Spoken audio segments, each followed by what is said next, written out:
Yo, what's going on, guys? Welcome back to the channel. Noobster back with another Wonderlands build video. And guys, we are back on base game. So, guys, what I'm bringing today is it's going to be a Frost Shiver build. And this is going to be my first of hopefully many user-submitted builds, I guess. Don't have a formal name or anything. But this one is by one of my Discord members named Mason D. Luffy. Thank you, Mason. This build is fantastic. I have made a couple of tweaks, so I hope you don't mind. But it still shreds, still pretty much the same thing as what you had given me, and still just awesome, really just wrecks everything. So awesome build, and I'm excited to bring it to everybody here. So again, guys, since this is going to be a new thing, if you guys do want to submit your builds, and I'll give it a try. If I like it, I will make a video on it. If you want to do that, just join my Discord, send me a DM, and I'd be happy to take a build. If you have any recording of gameplay, it doesn't have to be great recording. It could be from your phone or whatever. So don't feel pressure to give me something official. I just want to take a look at the damage and stuff. But yeah, if you guys want to, feel free to message me, and I'd love to make a video on it. So what I got today is going to be a melee-based build, and there's actually a few unique weapons here that we don't see much. Some that we do, but for the most part, it's pretty cool. And yeah, let's go ahead and take a deeper look into everything, and I hope you guys enjoy this. All right, so getting right into the skill tree. So first of all, this build is going to be focused heavily around the action skills. So we have two different options here, and you guys might be able to tell based on the name of the build. This is going to be a Beyblade type build. So the reason we do that is because of the two action skills, Ghostblade and Dreadwind. So I know Beyblade is quite popular in the Dreadwind scene, but we are also using it for Ghostblade here, kind of like launching a Beyblade. But I'm just trying to make it relate to the name. But anyway, yeah, so these two action skills are going to be our huge damage dealers. This build is going to be heavily focused around bossing. It can do mobbing, don't get me wrong, but that's going to be more of just the general melee swings, because these do have a decent amount of cooldown, both the Dreadwind and the Ghostblade. But again, both of these are great options. I prefer Ghostblade just because I can put a little bit more distance, even though we want to be as close as possible because of a few of the skills, and Dreadwind does just that. But yeah, both are great options. It's sort of a personal preference thing for me, where I rock with Ghostblade, but Dreadwind is great too. You can cancel it, you can get some of the action skill back and use it later. So both have their own benefits. But yeah, there's great synergies, and also the items, we'll talk about it in just a few minutes. Those also take into account both sides of the build. So, hopping right into the skills themselves. So, for Stabbomancer, we put 3 out of 3 in haste, 3 extra coming from our class mod or armor. We put 5 out of 5 in potent poison. So, this build is not only melee based, but it actually increases a ton of its damage through statuses. And it's weird, I did some testing focusing it all around melee. Surprisingly, with the statuses, you're actually doing more damage. I don't exactly know why though, but it is what it is. Then we have 3 out of 3 and exploit their weaknesses. This is going to give us more damage based on how many statuses we have. We are going to apply pretty much every status, and yeah, so we're going to get an additional 6 for each of those. Then we put 2 out of 2 in Swift Death. We could have put more, but we would have to sacrifice from Potent Poison, and definitely not sacrificing from here. But yeah, we just put 2 for now, and I think we're still getting great damage. Then we have 3 in Nimble Fingers. This is mainly to get the benefit of the extra fire rate. We're going to be doing melee damage. We're going to constantly have this additional fire rate, which is going to help us with a couple of our weapons. Next, we have Elusive. This is going to be our running gun. We're not going to be shooting too much, but it is a 1-point skill, and it's going to give us just a little bit of additional benefit from being able to run and use our guns. Again, not super important, but it's just a 1-point investment, and I think it's worth it. Next, we have 3 out of 3 Incantation. This is going to help with our status damage and making us have that absurd damage that we have. I think Contagion is the reason, but I'm not 100% sure. But this is also going to help us maybe with some new status effects, and yeah, going to help with the exploit their weakness. Next, we have 4 in 1,000 cuts. I would have preferred to put all 5, but because we had to go a decent bit into the Berserker, we didn't have additional points. So we went with 4, still going to help us with a decent amount of damage with the crit hits. And we can get up to 25 stacks real quick just because melee crit hits are going to give us additional stacks. And literally it's all focused around melee, so you're going to get those critical hits anyway. Then we have 1 in Alchemical Agent. Melee critical hits are going to give us random status effects. Again, exploit their weaknesses is going to get procced. We are doing a ton of damage. And then finally, Executioner's Blade. Our guns are going to also do melee damage because of this. So, super nice. Just a 1-point investment. We're going down here anyway, so might as well go ahead and pick it up and get a little bit of bonus damage from our guns. Now moving on to Brrzerker. So we put 2 in Savagery. You could technically take him out of Unyielding, but Unyielding is giving us a good amount of health regen. So if you are not, dying too much or not struggling with the survivability aspect, feel free to take these out and put it into Savagery. We're still getting a ton of damage, so you don't necessarily need to, but if you are going to maybe fight a raid boss, you want a little extra damage, sure, go ahead and take these out, put it into Savagery, and see if that works out for you. But it's definitely flexible. But yeah, only 2 points here. We did put 5 points in the old ways. This kind of prioritizes us being up close. So even when we are using Ghostbleed, we are going to try to, close the distance. But Dreadwind is going to be much more beneficial because you are going to have to be up close. And Dreadwind is also going to give you passive damage reduction. So regardless, it works hand in hand. So Dreadwind technically is better because of this, but Ghostblade does not lag behind at all. And it's better for all those air enemies anyway, so that's kind of why I also use it. But yeah, then we have 1 point in Unarmored Defense. This is going to take away some of our shield, but increase our maximum health. So I really like this point. 3 out of 3 in Cold Snap, and then 2 extra from our armor. We have a ton of movement speed. We are zooming in this build. So yeah, this is also going to give us more additional movement speed. And then 3 in Blood Frenzy. You guys know when I'm going with Brrzerker, I am going with Blood Frenzy. This is just whenever you get a kill, you restore some of that max health, and you restore some of that Enrage Timer, which is actually pretty important in this build because, again, these have really long cooldowns, so you can't activate them as fast as other builds. So, this will help you keep that Enrage for a longer period. And then next we have Relentless Rage. We go down. Again, this is going to help us get enraged. And not to mention that, while you're in Save Your Soul, you are going to be able to restore it just by shooting and, dealing damage. But yeah, that is kind of why we went into it. Let's take a quick look at our hero stats. So our hero stats are actually a little bit different. I think for the first time I didn't invest all the way into strength. No particular reason other than I thought it would be nicer to put it into status damage and skill cooldown. Definitely max out skill cooldown. You could, in my opinion, and I may be wrong about this, but this is kind of how Mason had it, so I kind of stuck with it, hoping that he's right more than me about this. But you could go ahead and maybe move these into strength and see if that works out. I did a little bit of testing, and for my testing, you do want to have a little bit of status damage. Surprisingly, that helps more than I expected. So yeah, feel free to play it around. If you don't want to invest too much in wisdom, want to have more strength, go ahead and do that.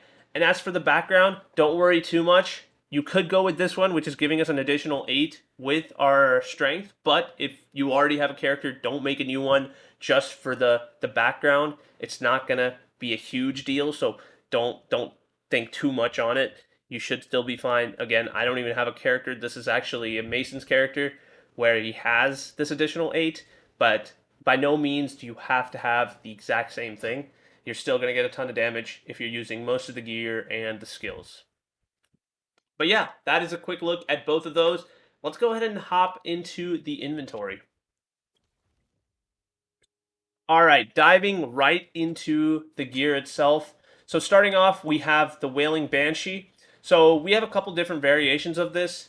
We also have a lot of other melee weapons included as part of this, but focus around the Wailing Banshee.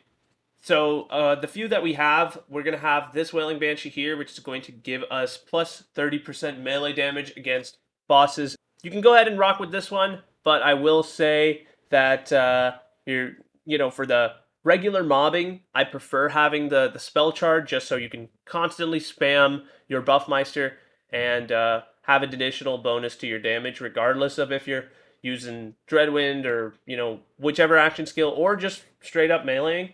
So yeah, and this is kind of niche. You're only gonna get it with bosses, but yeah. And the other one we have here is specifically for the Dreadwind. So if you do go with Dreadwind, use this one. This is going to give you additional 50% when you are using Dreadwind against bosses. So feel free to use that one instead. But for general purposes, I just stick with the melee kill refresh 1 spell charge. That's kind of why we have that here. And then next we have the a few different guns here. So they're actually, most of them are all pretty helpful. So starting off with the Tootherator, this is going to be a mission reward item. Basically, when you shoot an enemy with a melee weapon, you are going to stick these teeth on them, and I think there are, yeah, it's 9. And each tooth that is stuck is going to give you an additional 5% melee damage. So you want to start off the boss fight with shooting 1 or 2 shots of this. Remember, they're going to go away in 8 seconds, so try to be quick with it. But you shoot them once or twice, you swap over to the Fear Knot. Now, this is a Fear Knot gun with wings, and this is going to give us those little crossbolts. And for each crossbolt, you're going to get additional 5% melee damage. So, combining the Tootherator and the Fear Knot, you are going to get huge additional bonuses to your melee damage. And if you guys don't know, the skills that we are using are all melee damage. So, yeah, use both of these in tandem, and you are going to literally stack your melee damage like crazy. And then once you have a couple of these thrown out, you have a few shots of the Tootherator into the enemy, boom, use your action skill. The Wailing Banshee is kind of boosting that action skill, the damage on it, so you are going to absolutely melt the boss. And make sure you pop your Buffmeister before that, but yeah, that's kind of how you use it. You'll see in the gameplay too, but yeah, it does an insane amount of damage. We've also included a live wire, and by the way, the enchants here, the Tootherator also does not matter too much because you're only going to shoot a few shots and then you're going to swap with this and then use kind of the melee or the actual action skill. So unfortunately, it doesn't matter, but you can swap to it if you have enough time or anything, or remember to do that. You can get this bonus, which is 10% extra, but for the most part, we do stick with this on spellcast increased melee damage enchant, just because we are going to have the ability to spam more spells. So this is going to be kind of a more static and always active enchant for us. But sorry, going back to the live wire, this is going to be mainly if we are using our melee weapon only, not using the action skills, mainly for the mobbing side. You swap to this, just swing with the Wailing Banshee, and yeah, you can do a ton of damage that way also. And then last but not least, we have the Stabbomancer. The Stabbomancer also, I guess it's fine. Personally, I avoid it just because I don't think you're actually getting a ton of damage with this. Kind of avoidable in my opinion. It's fallen off for me, but I've included it for those that do enjoy it, so feel free to use that. Moving on to our rings. So we have a few different rings here. You can use the rings for my other builds, but I kind of like these. We've made a few modifications, so these are going to still be mood rings. And along with this, we have, so both of the rings are going to contain melee crit hit chance and melee crit hit damage, but one has action skill cooldown rate and the other has action skill duration. These are going to be, duration-based skills. We want them to last longer just for mobbing, because again, bossing, you're going to melt them quick anyway, so it doesn't matter. But yeah, this is going to help get them back sooner and keep them up for a longer time when they are active. Next, we have the body rune. This is going to have the enchant when health is below 50%, regen 5% max health per second, and gain an additional 30% damage dealt. Kind of nice. We're not going to be below 50% health that often, but when we do get a nice little bonus. And it is a shield, and it's giving us kind of a shieldy little enchant, so I like this enchant. It's going to help us survive a little bit better. Next, we have the Selective Amnesia. I've started liking this one a little bit more. I've used the Selective Amnesia in a couple of other builds too now. Basically, when you are dealt non-status effect damage, you're going to apply this fire status effect. You're going to do more damage based on your movement speed. And as you guys know, because we're zooming, we have a ton of damage. That's kind of why we're melting so fast. This one has the passives, all damage dealt, melee damage, and movement speed. So on top of those skills, we also have movement speed. So you guys can kind of see why we're going crazy with this. But yeah, that's the armor we're using. Next we have the Barbalode. This is going to be lightning damage, because as you can see, with the live wire, with the Wailing Banshee being lightning was probably the best option for us. And we have Stabbomancer power here. We also have, I think, included... Yeah, we have a Lightning Brrzerker one. So feel free to use this one if you are using the Dreadwind. So yeah, we have a bunch of different types of Theurges. Theurge is also a really good option, by the way, just to get the action school back. Or action school. Action skill cooldown back. Yeah, and yeah, I mean they're both really good options. So feel free to just pick and choose whichever works out for you better. And last but not least, we have the Buffmeister. We have a few of these, just so if you want to go with the Ghost Blade, you can use one. If you want to go with the Dreadwind, we have a couple of others. So I kind of keep the Ghost Blade one on, which is while Ghost Blade is active, increase melee crit hit damage by 25% and crit hit chance by 50% for a short duration. You can go with this one, which is going to give you a constant bonus of 30% extra melee damage against bosses, or this one for the Dreadwind. You can kind of just play around. This is kind of going to help both regardless, but yeah, that's kind of the reason why we've included, so you can kind of cover all different aspects. You can do Dreadwind, you can do Ghostblade, basically play however you like. And then real quick, let's take a quick look at our myth rank. So here is our Archmage, here's our Blade Master, our Deadeye, and then our Druid. So yeah, that is a quick look at everything. As you can see, we have a ton of available points. We've still not been spending them, just to make sure that, you know, you guys are getting a fair estimate as to, you know, the build itself. We do have a ton invested anyway, but you guys still should be getting a ton of damage regardless if you have this many points or not. So yeah, guys, that is a wrap on the build itself. Again, I will be posting the save file in my Discord as always. The link to that is going to be in the description box below if you haven't joined already. As for my console players, again, feel free to send me a DM. I will hit you guys up, usually on the weekends. That's when I'm most free. But yeah, guys, I hope you guys enjoyed the video. Hope you guys liked the build. Again, huge shout out to Mason. And yeah, guys, if you liked the video, please leave a like, sub to the channel, and all that fun stuff. Hit the bell if you guys want to see future builds. And yeah, guys, that is all for me. Hope you guys enjoyed the vid, and I'll check you guys later. Peace.